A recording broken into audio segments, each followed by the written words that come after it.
Saudi আরবে আদালতে দুই ভাই ঝগড়া করছে। এক ভাই বলছে মাকে আমি রাখবো, আরেক ভাই বলছে না মাকে আমি রাখবো।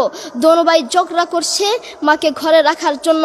এরপর এক ভাই মাকে নিয়ে চলে যাচ্ছে, আরেক ভাই মাটিতে গড়া দিতে দিতে অবস্থা খারাপ।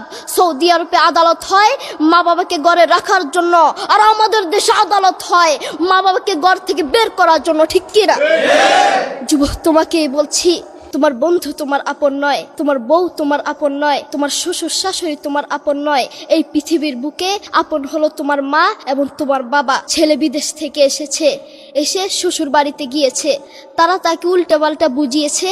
এখন বাড়িতে এসে সে বলছে মা তুমি আমার টাকায় খাও, আমার ঘরে থাকো, আবার আমার বউকে পিটাও।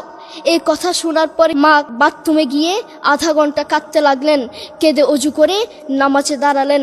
নামাজ পড়ে আল্লাহর কাছে বলতে লাগলেন, আল্লাহ তুমি আমার ছেলের উপর রাগ করিও না, ও ভুল করেছে, তুমি আমার ছেলের উপর রাগ করিও না, আমি আমার ছেলেকে বুঝাবো। এরপর মা গিয়ে ছেলেকে বুঝাচ্ছেন, বলছেন বাবা তুমি আমাকে বের করে দিবা, সমস্যা নেই, তুমি আমাকে বের করে দিও, কিন্তু আমার একটা স্বপ্ন আছে। ছেলে বললেন কি স্বপ্ন বলেন? মা বললেন তুমি বাজারে গিয়ে একটা পাকা আম নিয়ে আসবা, এসে তোমার বুকের উপর রাখবা, সকালে উঠে ওটা আমি খাবো। এরপর ছেলে বললেন আচ্ছা ঠিক আছে। ছেলে বাজারে গিয়ে একটা পাকা আম নিয়ে আসলো, এসে বুকের উপরে রাখলো। 5 মিনিট না যেতেই সেই আম পিঠের নিচে পড়ে চ্যাপ্টা হয়ে গিয়েছে। এরপর ছেলে মাকে বললেন মা তুমি কি সকাল উঠে আমটা খাবে? ওটা 5 মিনিট না যেতেই পিঠের নিচে পড়ে চ্যাপ্টা হয়ে গিয়েছে। এরপর মা চোখের পানি ছেড়ে বলল বাবা আমি আসলে তোকে খাওয়ার জন্য বলি নাই, আমি আম খাওয়ার জন্য বলি নাই, আমি তোমাকে বুঝার জন্য বলেছি। তুমি আজ একটা রাত এই আমটা রাখতে পারো নাই, আমটা বুকের উপর রাখতে পারো নাই, আর আমি সেই তোমার দুঃখিনী মা যে 1 বছর 2 বছর নয় 3 বছর নয় পাক্কা 5টা বছর এভাবে তোমাকে রেখেছি। আমিও যদি তোমার মতো এভাবে ঘুমাতাম তুমিও তো আমার পিঠের নিচে পড়ে চ্যাপ্টা হয়ে যেতা। এরপর ছেলে চোখের পানি ছেড়ে বলল মা আসলে আমি বুঝতে পারি নাই তুমি কি জিনিস আসলে আমি বুঝতে পারি নাই। করোনা আসার পরে প্রমাণ করে দিয়েছে কে আপন। এক মেয়ে তার মাকে ফোন করে বলছে মা আমার স্বামীর করোনা হয়েছে। মা বললেন সাবধান, তার কাছে যাবি না, আমি সকালে সিএনজি পাঠিয়ে দিব, তুই টপ করে সিএনজিতে উঠে যাবি।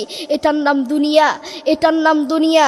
করোনা হওয়ার পরে বন্ধুর কাছে যায় নাই, করোনা হওয়ার পরে শ্বশুর শাশুড়ির কাছে যায় নাই, করোনা হওয়ার পরে স্বামী স্ত্রীর কাছে যায় নাই, কিন্তু করোনা হওয়ার পরে এখনো ইতিহাস আছে মা তার ছেলেকে গিয়ে চুমু খেয়েছে। করোনা হওয়ার পরে এখনো ইতিহাস আছে বাবা তার ছেলেকে কাঁধে নিয়ে হাসপাতালে গিয়েছে, ঠিক কিনা? যুবক, তুমি তোমার মাকে তুমি ঘর থেকে বের করছো, তুমি তোমার মাকে বৃদ্ধাশ্রমে পাঠাচ্ছ, তুমি তোমার মাকে হত্যা করছো, তুমি তোমার মাকে জবাই করছো। তোমার মতো নাফরমান এই বাংলার জমিনে আরেকটাও হতে পারে না, ঠিক কিনা? যুবক, তোমাকে বলছি, তুমি জানো তোমার মা কি জিনিস? তুমি ছোট ছিল তো বুঝতা না। যেই মা তোমার জন্য সারাটা জীবন কষ্ট করেছেন, মাথার ঘাম পায়ে ফেলেছেন, সেই মাকে তুমি ঘর থেকে বের করে দিয়েছ, সেই মাকে তুমি বৃদ্ধাশ্রমে পাঠাচ্ছ।